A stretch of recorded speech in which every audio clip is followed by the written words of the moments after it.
Natatawa naman ako diyan, kasi yung mga presyo ng bilihin tumataas, pero yung kanilang benchmark hindi tumataas, 500 pa rin hanggang ngayon.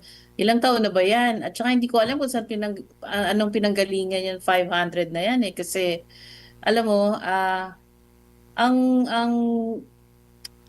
tawag dito, yung per capita GDP naman ng Pilipinas ay 2,000 pesos per day, no?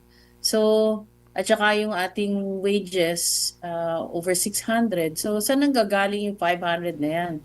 Bakit masyado nilang binababa yung benchmark? Parang nakaka-insulto naman yata sa mga Pilipino yan. Diba?